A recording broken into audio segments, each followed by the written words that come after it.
Bienvenidos a Estrategia Televisión. Me vais a permitir que en este vídeo, en vez de hablar de cosas estratégicas, en vez de hacer referencia a la política internacional y a la política de defensa, le dedique a explicar, que sea un vídeo formativo, a explicar cuál es la realidad de los combates, de los enfrentamientos y, digamos, de la calidad y la superioridad de un armamento frente a otro. Desgraciadamente, o quizá un poco afortunadamente desde mi óptica, porque esto se da sobre todo en Iberoamérica, aunque en España con algunos también, hay mucha gente que se piensa que está en el patio del colegio y se dedica a comparar sistemas de arma diciendo quién ganaría a quién, como si fuese cosa de niño, quién ganaría a quién, Jaimito o Luisito, pues algo así. Y realmente eso es algo de paletos, de niños, de gente muy pueril que, bueno, puede tener gustos por el estamento militar, por las armas, pero que realmente de esta entiende lo mismo que yo de física nuclear. Cuando hablamos, por ejemplo, de que qué avión sería superior a otro, si un F-16 Block 20 o un F-16 Block 50, o de si un F-16 a un Mirage 2000, o en fin, cualquier enfrentamiento entre dos aviones, y lo reducimos a este más moderno, por lo tanto es mejor, es una completa tontería e idiotez. Y por supuesto, quien se dedica a hacer eso, y sobre todo quien da o intenta dar validez a su argumento utilizando eso, realmente solo es un paleto militar, que no tiene el más mínimo conocimiento ni de lo que es la guerra, ni de tácticas de combate. Vamos a poner un ejemplo y vamos a desarrollarlo a partir de aquí. Por ejemplo, los F-16. Cuando Argentina compró F-16 de segunda mano, tanto en Chile como en Argentina, empezaron a circular cientos de vídeos y miles de comentarios sobre qué F-16 era mejor y cuál era peor. Había muchísima gente, tanto en el bando argentino como en el bando chileno, que empezó a dar argumentos cuanto menos pueriles. Por ejemplo, decían que un F-16 era mejor que el otro porque era del TAPE 6.6 y el otro era del TAPE 6.5, cuando realmente no tienen ni idea de qué significa esto. Y cuando a lo mejor la diferencia entre un TAPE 6.6 y 6.5 es el sistema de respiración del piloto.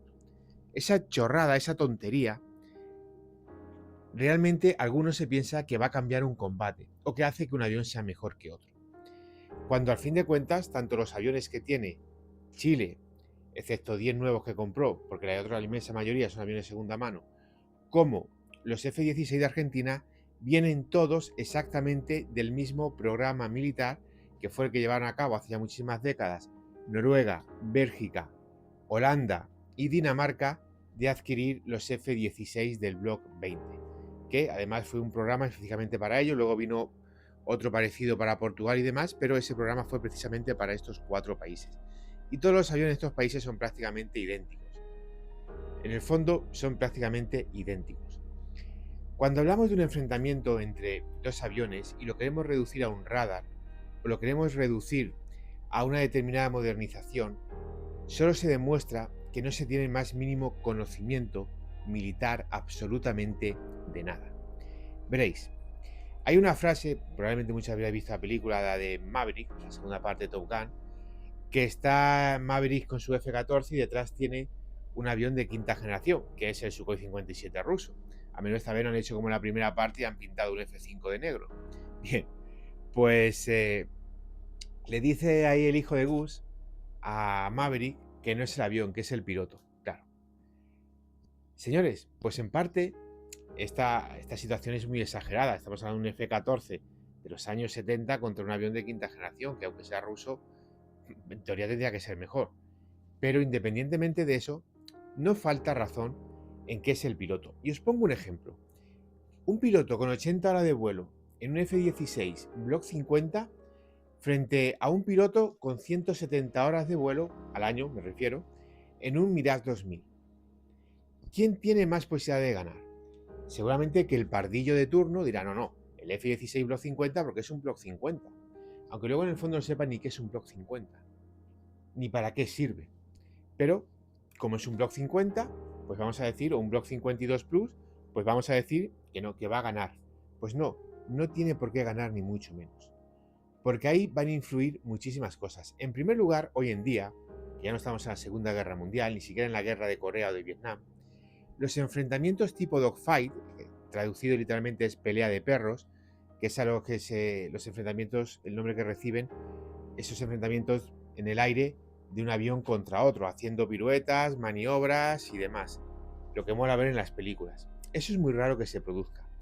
Como norma general, lo que se hará será sobre todo un combate BVR, es decir, más allá del alcance visual, en el cual con tu radar localizarás el avión enemigo, le dispararás misiles y muy probablemente te quitarás del medio. Eso es lo más probable que pase en un combate aéreo. No va a llegar ahí los dos pilotos y se van a poner a luchar y uno se va a poner encima del otro y va a hacer una foto y esas cosas que vemos en las películas. Eso es muy poco probable que pase. Y claro, en esta situación que estamos, pues tenemos que ver la eficacia del radar, pero sobre todo misiles. No es lo mismo que tú dispares un misil tipo dispara y olvida, en el cual tú lanzas el misil y luego el misil, a través de su propio sistema de guiado, se encarga de ir a buscar el avión enemigo e intentar destruirle, a que tú tengas que guiar permanentemente ese misil a través de tu radar, el propio iluminador que tenga. Si no utiliza ese radio, utiliza el IRST, da exactamente igual. Cambia muchísimo la película de una situación a otra. Pero además, señores, otra lección más que os voy a dar. Habláis de los radares. No, es que este radar es mejor que otro. Mirad, cuando se enciende un radar, aparte obviamente de emitir unas ondas y demás, de típico funcionamiento del radar, cuando se emite un radar, se está emitiendo energía. ¿Qué significa esto? Que cuando tú enciendes un radar, estás delatando tu posición. Da exactamente igual que sea un radar terrestre, que un radar de un caza, que el radar de un buque en mitad del océano. Estás emitiendo energía y por lo tanto estás estás enseñando al enemigo cuál es tu posición y el enemigo puede detectar esta posición por el simple hecho de que tú has encendido el radar. Es así de simple. Pero luego continúo con el tema de los radares, porque hay gente que se piensa que no, es que este avión es mejor que el otro porque uno tiene un radar que alcanza los 150 kilómetros y el otro tiene un radar que alcanza los 240 kilómetros. A ver, hijos míos, no hay ningún misil BVR que llegue a los 240 kilómetros de alcance. Lo único que hay es un misil que diseñaron los rusos para destruir AWACS y que sirve para lo que sirve y que ya está desfasado. No hay ningún misil, ni los Derby y demás israelíes, ni el Meteor, ni los ANRAAM, ni los R soviéticos, ningún misil tiene ese alcance. Te da exactamente igual que tu radar tenga 300 kilómetros de alcance, porque no vas a poder disparar al enemigo. Pero luego además de sentido común. Si tú disparas un misil prácticamente al máximo de rango de alcance, ese misil probablemente no sirva para nada, porque el avión lo único que va a tener que hacer es va a dar la vuelta, si se ve muy comprometido, meter el posquemador y no va a alcanzarle nunca el misil. Los misiles hay que dispararlo dentro de un rango que le puedas alcanzar. Esto es de parvulitos, pero no os dais cuenta de ellos. Os voy a poner otro ejemplo. Una flota en mitad del océano. ¿Por qué son tan buenos los sistemas, los grupos de batalla de Estados Unidos, los navales? Porque tienen AWACS. Porque tienen AWACS. ¿Eso qué permite? Permite tener desplegado al AWACS, el AWACS poder tener su radar encendido, le va a dar exactamente igual, va a poder localizar todo lo que esté en un radio de acción dentro del alcance del propio AWACS, sin necesidad de que la flota delate su posición. Si tú enciendes, por ejemplo, el radar AESIS, tú con ese radar ya estás delatando tu posición nada más encenderlo. ¿Que puede localizar aviones enemigos? Pues depende, porque hay una cosa que se llama la curvatura de la Tierra. Es decir, que a partir de una determinada distancia, generalmente 40-50 kilómetros, cada 10 kilómetros se va a reducir un metro el blanco del enemigo, hasta que llegue a ser indetectable. Y esto es algo que aprovecharon, por ejemplo, los pilotos argentinos en la guerra de Malvinas. El Aegis no te va a localizar un avión a 100 kilómetros, a no ser que este avión obviamente esté volando a media altitud. No lo va a localizar por la curvatura de la Tierra. Sin embargo, al AWACS le da exactamente igual, porque el AWACS puede mirar para arriba, puede mirar para enfrente y puede mirar para abajo. Y en este aspecto, cualquier sistema lo va a localizar. Si tú, sin embargo, tiras de los radares de los aviones, de los barcos, lo que está sucediendo es que estás delatando tu posición al enemigo. Esta es la realidad, y esto mismo es lo que pasa con los aviones o con cualquier sistema terrestre. A ver si os dais cuenta.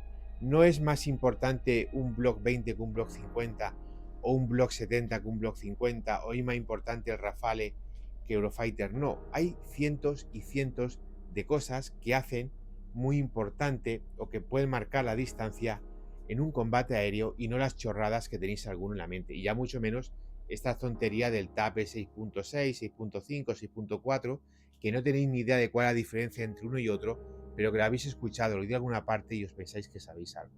Voy a poner otro ejemplo de un combate aire-aire. Imaginaros que un grupo de batalla naval de verdad, es decir, el francés, con dos Horizon, dos Frem y el Charles de Gaulle, se enfrenta a un grupo de batalla español, más falso que una moneda cuadrada, formado por el Juan Carlos I, una Santa María y tres F-100. ¿Quién ganaría?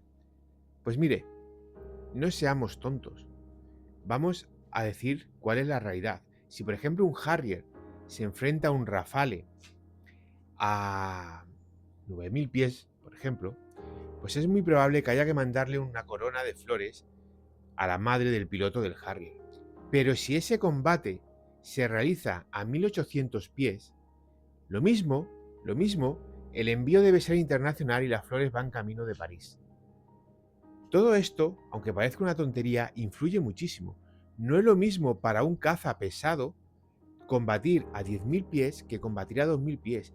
Igual que no es lo mismo para un F-16, para un Harrier, para un Gripen, combatir a 4.000 pies que tenerlo que hacer a 11.000 pies. Esto también es fundamental. Igual que es fundamental la capacidad que tenga de empuje ese avión. ¿Con qué me refiero a esto? Me refiero a que no es lo mismo ser un avión que tenga una relación de peso-empuje dependiendo de la potencia del motor X a otro que tenga X más Y. Y esto también es importantísimo, sobre todo a la hora de realizar un combate de dogfight, aparte de aerodinámica y demás. Por lo tanto, señores, sobre todo aquellos que no sois el típico nacionalista cegado, tener muy presente que a diferencia en un combate, no la va a marcar un radar, o la va a marcar una modernización, o la va a marcar que a un F-16 le hayas puesto un numerito y a otro F-16 le hayas puesto otro. La diferencia va a venir en primer lugar por la formación de los pilotos. En segundo lugar, y por cierto, la formación de los pilotos no va a dar ningún ardor guerrero. Todos los soldados son valientes, si no, no serían soldados. La diferencia entre un soldado y otro la da la instrucción, la da la formación, la da el nivel cultural que tenga ese soldado, el nivel académico que tenga ese soldado. Las horas de vuelo, las veces que haya apretado el gatillo, las maniobras que haya hecho, las horas de navegación que tenga, eso es lo que marca diferencia. Lo demás son tonterías de gente, pues eso, que son niños en el patio del colegio, a ver quién puede más a uno que a otro. Y esto es algo que tienen que quedar muy claro y es algo que se debe comprender. Igual que por supuesto no es lo mismo un ejército de reclutas a los cuales, como pasaba en España, si no quiere hacer la mili le mandas a la pareja Guardia Civil a su casa para que pegue dos collejas y le lleva al cuartel, que ser un ejército profesional en el cual esa es tu función y por lo tanto como soldado debe estar excelentemente pagado porque te está jugando la vida y tener a tu disposición las mejores condiciones de vida diaria que puedas tener, porque se te va a exigir y se te va a exigir muchísimo. Y además en unas condiciones, como norma general, bastante, digamos, adversas, por decirlo suavemente.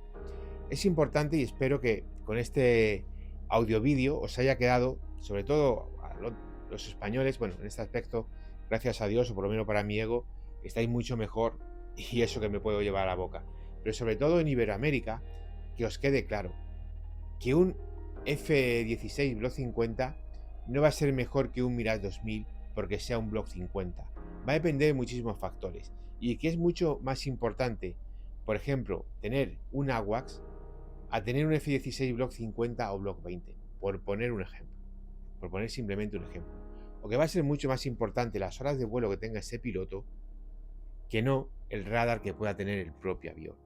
Porque en un combate, en la guerra, no es tan sencillo. Es como decir, y ya con esto termino, que un fusil es mejor que otro porque un fusil tiene 200 metros de alcance eficaz y el otro 400. Muchacho, el 90% de los soldados se la verían negra para darle a en una situación de guerra, no en una línea ahí de tiro en un campo de maniobras a una silueta que está aquí de cima. Para darle un objetivo que está a 200 metros, en una situación de estrés, de combate, sudando, que hace sol, que hace frío, que hace calor, que no te vas a estar ahí media hora apuntando, que el blanco se está moviendo, será muy difícil que a 200 metros, cuanto más a 300 metros. ¿De qué te sirve tener un fusil que tenga un alcance de 300 metros si tu soldado no va a darle ni a 200? A lo mejor para hacer una versión de francotirador de apoyo a los pelotones, con un buen visor pues, y un bípode, pues a lo mejor sí te sirve. Pero bueno, para eso también te sirve cualquier fusil que pongas un cañón largo y listo.